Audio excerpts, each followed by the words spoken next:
Hello everybody and welcome back to my channel. Today we're going to be going over what a guitar compressor pedal is and how to use it.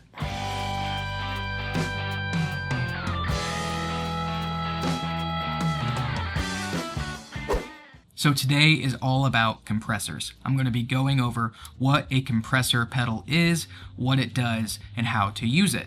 If you are new to the channel, please do me a favor and like this video. And since you're already down there to like this video, make sure you are subscribed to the channel and you turn on the bell notification so you never miss a thing whenever I upload a new video. So the very first thing I want to go over is what does a compressor pedal even do? For today's example, I am using the Keeley Compressor Plus pedal. It is my compressor of choice, but just remember that everything you learn in this video can be applied to your very own compressor. It does not have to be this exact same pedal. So what does a compressor pedal even do? Well, number one, it evens out your guitar tone. So the job of a compressor is to lower the volume of your high notes and to boost the volume of your quieter notes. So in other words, it evens out your sound. This is a good thing because whether you're playing really hard or you're picking really softly, it will even out your sound to make it easier on the listener. Okay, so not only does it lower the high notes and raise the low notes, but it also adds sustain, clarity, and smoothness to your tone. So what that means is you can play a single note, and if you have a compressor on, it'll take that note and make it last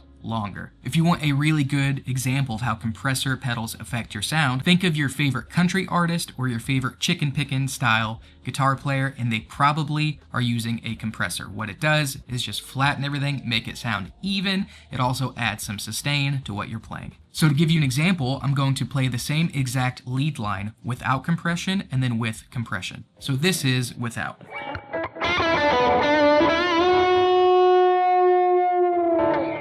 And now the same exact thing, but with compression.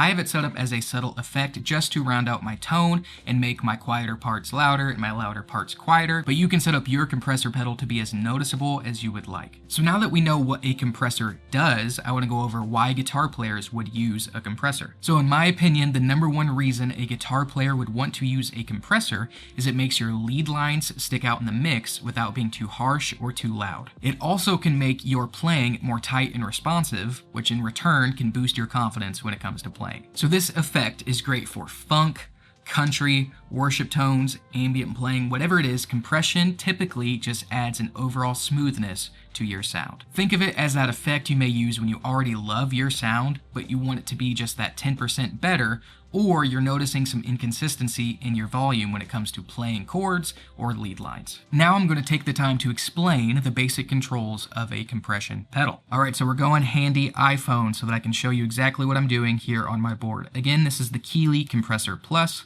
That is my compressor of choice. Now on this specific compressor, it has a switch that you can pick between humbucker and single coil. Because I'm using a humbucking guitar, I have it set to humbucker. So typically your compressor will have controls similar to this. You have your level knob or your volume knob.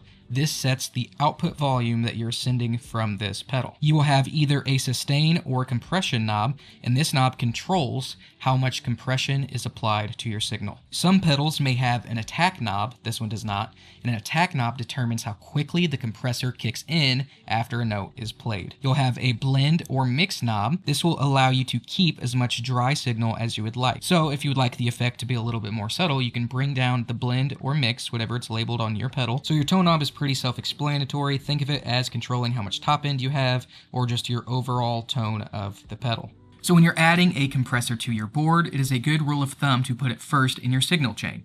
Now if you have a tuner, like I do, you would put it after your tuner, but it would go before your drives or anything else. When you're using your compressor, remember that you do not need to go over the top. Subtle compression adds polish to your sound, but if you use it too much, it'll make it start to sound artificial. It's also worth remembering that this is a pedal that can be used as always on, which is how I use it. So once I've dialed in my compressor, I never turn it off. I leave it on at all times to give myself that extra boost of clarity, and again, it also helps to level out my tone. The highs and the lows are the same, which makes your front of house guy love you even more. So I know I did a lot of rambling in this video. If you have any questions at all, please don't hesitate to ask them down in the comments of this video. I would love to talk with you, and I promise to get back to your comments as quick as possible. Again, thank you so much for liking this video. If you have found it helpful at all, don't forget to share it with somebody, and make sure you are subscribed to the channel. So again, thank you so much, and I will see you in the next video.